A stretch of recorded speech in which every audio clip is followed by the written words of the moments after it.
4 minutos do tempo perfeito de Deus. Segundo capítulo, 4 minutos do tempo perfeito de Deus. O presente de Deus, a maior de todas as bênçãos que Ele me concedeu, a esposa, levou-me a viver por alguns anos, mais concretamente 11 no Brasil, primeiro no Acre e depois na região dos Lagos. Um país maravilhoso e acolhedor, com um povo muito solidário e que mal você chega já o vai abraçando. Por lá encontrei amigos maravilhosos, sinceros, leais e fui muito respeitado. Sempre fui respeitado. Poucos dias depois de termos chegado na região dos Lagos, começámos a frequentar uma pequena igreja situada no Recanto do Sol, dirigida pelo pastor Rogério. Um dia, estando sós, passeando com amigos, ao recordar o 11 de setembro, a data que ficou tristemente célebre a nível mundial, por via dos ataques terroristas às Torres Gêmeas de Nova Iorque, que acabaram destruindo-as e provocando significativo número de vítimas mortais em mais de um dos episódios de terrorismo vividos pelo mundo, um exemplo do desamor que assola a humanidade, eu acabei por recordar outro 11 de setembro, no já distante ano de 1985. Aquele sábado, 7 de setembro de 1985, na pequena aldeia do Sarzedo, encrustada em plena Serra da Estrela, amanheceu soalheiro e quente, apesar de se caminhar apressadamente para o final do verão. Eu, bem cedo, já estava a pé, dando a habitual caminhada pelas redondezas da pequena aldeola. Hospedado em casa de um amigo de infância, aproveitava os últimos dias de umas férias maravilhosas na extremamente bela Serra da Estrela, um dos cartões de visita de Portugal. A serra fascina, tão bela no inverno, coberta pelo seu manto alvo e frio de neve, como nos quentes dias de verão. Nessa época eu era um jovem, cheio de sonhos e ilusões. Com 26 anos de idade, apaixonado pela região montanhosa onde marcava presença habitual desde miúdo, pelo que possuía já uma boa lista de recordações de outras passagens por lá, algumas bem divertidas. Uma delas, gravada na minha memória, era divertida, depois que foi passado o susto e remontava a uma visita ao meu coleguinha, ainda criança, acompanhado dos meus pais e de minha irmã, quando, num dos usuais passeios pela serra nos arredores da aldeia, pelas propriedades rurais e rudimentares do pai do meu amigo, guarda-livros e amigo do meu pai, montado num dos burricos daquela família, lá me descuidei e zás trás catrapaz. Fui dar com os costados no chão, o mesmo é dizer, dei uma valente queda do burro abaixo. Isso me valeu uns quantos arranhões e momentos bem doloridos, mas que com a vaidade reprimi fortemente, cerrando os dentes e orgulhosamente pude dizer que ninguém me viu uma única lágrima. Um homem nunca chora. Inocência de criança. Lá viria o tempo em que tomaria consciência que homem chora sim, como está descrito na Bíblia Sagrada, em Eclesiastes, versículo 3, verso 3. Tempo de chorar e tempo de rir, tempo de prantear e tempo de dançar. Tudo no tempo certo de Deus.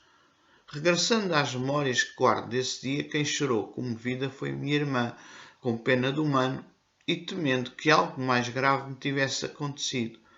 Uma verdadeira divisão de tarefas entre manos. Eu suportava as dores e aguentava firme, enquanto minha irmã se encarregava dessa parte, do choro. Uma passagem pelo hospital na Covilhã confirmaria que a coisa era passageira. Deus me protegera e não sofri danos gravosos, ainda ficando com uma boa recordação para contar pelos tempos fora. Pois desses tempos, a Serra da Estrela conquistou o meu coração e não só o meu. Meu pai amava a serra e sempre que podia tirava uns dias de férias para ir até lá. Entre recordações e a beleza da serra, aquela manhã passou rapidamente, chegando a hora do almoço. A paradisíaca Serra da Estrela é resplandecente e seus prazeres são infindáveis, mas a sua gastronomia é mais uma bênção concedida por Deus àquela região. O segredo está na magnificência das suas iguarias, com suas receitas únicas. O famoso queijo da Serra está no topo da lista, mas os seus vinhos, azeite, fruta e os enchidos não lhe ficam atrás. E as suas ervas aromáticas fazem milagres, como são os casos do arroz de carqueja, o licor de zimbro, a aguardente de mel, entre tantos outros. O cabrito e a truta são rei e rainha, devido às condições únicas dos seus habitats. Ao almoço pude degustar umas deliciosas trutas com molho de escabeche, uma das especialidades da região. Depois do repasto, tempo para uma pequena sesta, após a qual acompanhei o meu amigo que se deslocou até à cidade da Covilhã, distante uma quinzena de quilómetros daquela cidade. Um sábado bem agradável. O domingo foi madrugador, mais um dia de calor intenso. Pelas 8 horas, já estava com o meu amigo tomando o café da manhã, um abençoado café da manhã repleto, onde não faltou o café com leite, este tirado diretamente da cabra, o indispensável queijo da serra, o presunto, o paio, a morcela da região deliciosa, frutas e sucos, o saboroso pão e a divinal broa de milho. Pelas 9 horas e 30 minutos estávamos completamente saciados e prontos a enfrentar a longa jornada que nos esperava. Efetuadas as despedidas dos amigos aldeões, lá partimos. O meu amigo conduzia com cuidado naquela estrada sinuosa e perigosa, estreita, descendo uma das encostas da Serra da Estrela. Ambos recordámos outros dias em pleno inverno, onde circular por ali só com correntes de neve nas rodas do carro, muitas vezes obrigados a esperar que o limpa-neves desimpedisse a estrada de terra batida. Uma descida de meia dúzia de quilómetros até ao Teixoso. Naqueles dias de um verão prestes a se despedir, o adversário era o intenso calor que o sol abrasador irradiava sobre a serra. As casas da aldeia ficaram para trás, passámos o cruzamento para Verdelhos e chegámos à Vila do Teixoso. Seguimos pela Estrada Nacional até à Covilhã, onde nos despedimos na estação do comboio. O meu amigo partia direto a Lisboa, enquanto eu ainda iria desfrutar de mais uns dias na região. Tive de esperar até ao meio-dia e meia hora para tomar lugar no comboio regional com destino a Belmonte. Com algum atraso, lá cheguei, pelas 13 horas e 20 minutos. Acabei por ir almoçar no Brasão, um dos restaurantes típicos da região, optando pela costela de borrego com ervas aromáticas. Depois do almoço, procurei um local onde me alojar, optando pela pousada Belmonte, instalada no antigo convento daquela cidade. Na segunda-feira, aproveitei a manhã para dar uma volta pela zona comercial da cidade. Não podia passar pela Serra da Estrela sem ir a Belmonte e adquirir uma ou duas mantas, das tradicionais da região, um excelente cobertor para invernos rigorosos, cujo único problema era o seu elevado peso, para já não falar no preço ainda mais elevadíssimo, fabricado em lã. Aquelas mantas muito grossas podem ser incómodas pelo seu peso, mas são extremamente aconchegantes em regimes de frio rigoroso. Ali não entra frio. Compradas as mantas, uma para mim e a outra em cumprimento da promessa feita à minha mãe, a qual muito me recomendara que não esquecesse da manta bem quentinha, lá fui almoçar mais uma vez no Brasão. Para mim, um apaixonado por pato, acabei não resistindo ao magreto de pato grelhado, servido com acompanhamento de legumes salteados. Com a barriguinha cheia, tempo para passear ao sabor do acaso, fazendo horas, até às 17h20, hora do comboio para a Guarda. 1 hora e 35 minutos depois estava na Guarda e, como a estação dos comboios fica distante da cidade, recorri a um táxi para chegar no hotel Quinta da Ponte, onde pernoitei. Agora sim, as férias estavam chegando mesmo ao fim. Restava-me um dia para visitar a cidade da Guarda. Embora já a conhecesse, há sempre coisas novas a ver. A cidade dos 5 Fs, a Guarda, assim conhecida pelas suas gentes e pelos de fora, pois afirmam que ela é farta, fria, fiel, forte e formosa. O farta está perfeitamente justificado pela riqueza com que Deus fez questão de abençoar todo o Vale do Mondego, esse lindo rio que nasce em plena Serra da Estrela, no lugar de Corgo das Mós, mais conhecido como Mondeguinho, na freguesia de Mangualde da Serra e caminha atravessando Portugal ao encontro do Oceano Atlântico, junto à cidade de Coimbra. O frio ninguém ousa contestar, pois está em plena Serra da Estrela, sinónimos de invernos muito rigorosos, decorados pela mão de Deus com a alvura da neve.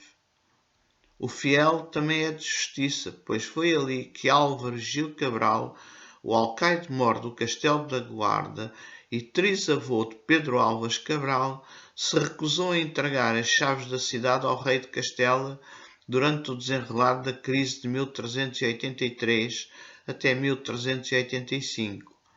Depois, teria ainda energia suficiente para rumar a Aljubarrota e combater na famosa batalha que ficou conhecida com o nome dessa cidade. O forte se compreende pela sua posição geográfica, pelas muralhas e torres do castelo, um conjunto que evidencia a sua força. Quanto ao Formosa, evidentemente se deve à sua extrema beleza. Aproveitei essa terça-feira, último dia na zona serrana, para revisitar algumas dessas belezas. Não deu para ver tudo, mas ainda assim consegui visitar a Catedral e o medieval Castelo da Guarda. Na quarta-feira, o tal dia 11 de setembro de 1985, desci ao restaurante do hotel para tomar o café da manhã, regressando ao quarto para terminar de fazer as malas. Sabia que tinha muito tempo, mas como era organizado e programava as minhas viagens com antecedência, cuidadosamente informando minuciosamente do mais ínfimo pormenor que pudesse influenciar o desfecho e normalidade da viagem, era com tudo planificado que metia pés ao caminho. Deveria, talvez, esperar pelo comboio da noite, o qual ia direto a Lisboa, chegando de madrugada. Mas nessa noite uma amiga festejava o seu aniversário e eu não podia faltar na festa. Havia que encontrar uma alternativa. Era uma amiga dos meus tempos do liceu e que também fez parte do nosso grupo de teatro. A opção recaiu no comboio que partia da Guarda pelas 16 horas e 55 minutos, com destino a Coimbra, onde deveria chegar por volta das 20 horas. Em Coimbra, planeara seguir no rápido, com origem na estação do Porto de Campanhã, o qual deveria passar em Coimbra cerca das 20 horas e 50 minutos, e tinha a sua chegada a Lisboa prevista para as 23 horas. Apesar da hora tardia e a noite já estar bem avançada, ainda teria tempo, se não de ver a festa completa e caso tudo corresse como planeado, para comparecer na festa que previsivelmente se prolongaria madrugada dentro e dar um abraço a essa amiga.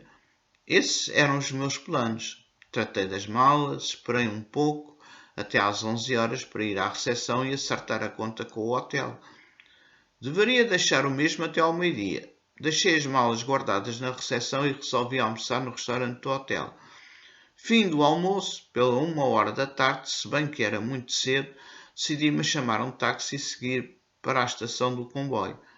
Nada podia dar errado, perante a forma criteriosa como organizara tudo.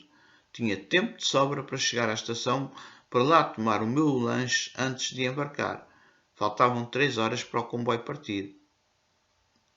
O táxi seguiu, descendo a pequena rua que dava acesso ao largo Dr. Armândio Paú e à Sé, contornou a Catedral da Guarda e entrou na Praça Luís de Camões. Virou à esquerda para a Rua General Póvoas e logo à direita, entrando na Rua 31 de Janeiro. Um pouco mais à frente, o trânsito parou. Encontrávamos junto ao Instituto São Miguel e constatei estar na presença de um engarrafamento monstruoso. Tudo parado. O taxista ainda tentou uma alternativa, seguindo pela Rua da Liberdade, mas não resultou, pois desembocámos no Largo do Espírito Santo, onde também estava tudo parado e não restou alternativa. A cidade da Guarda é assim, suas ruas um intrincado labirinto todas vão dar à avenida principal. Logo, estando esta congestionada, pode estar certo que todas as outras ruas e vielas, mais tarde ou mais cedo, vão ficar congestionadas e não terá por onde escapar a tais congestionamentos de tráfego. Sem poder recuar nem avançar, havia que esperar. Felizmente que tinha saído com tanta antecedência, pensei eu. Nem me preocupei, pois tinha tempo de sobra. Nos meus planos tão bem elaborados tinha realmente tempo de sobra. Mas que pensaria Deus? Quais seriam os seus planos? O tempo foi passando e comecei a ficar nervoso. 2 horas ali parado. Que coisa! Como era possível? Que se teria passado? Assim se chegou às 3 horas da tarde sem que fosse possível continuar a marcha. O taxista tinha o rádio sintonizado numa emissora local e o noticiário esclareceu o assunto.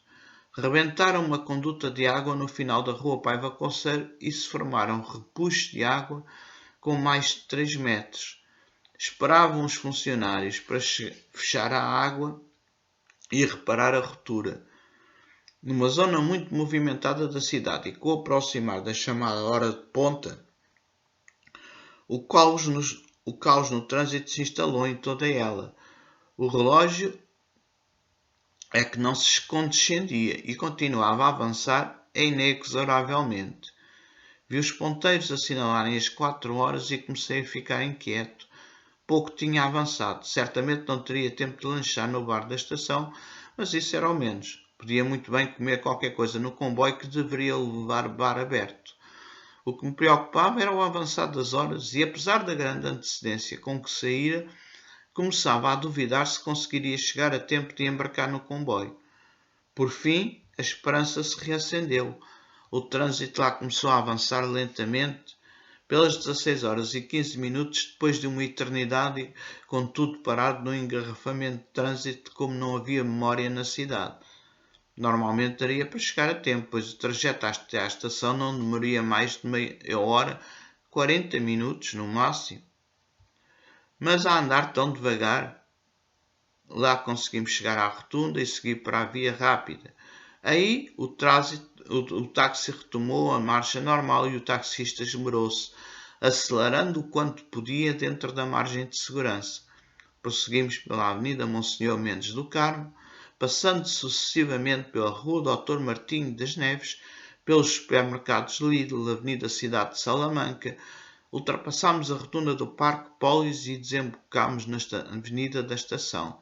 Já passava da hora quando finalmente consegui chegar à estação.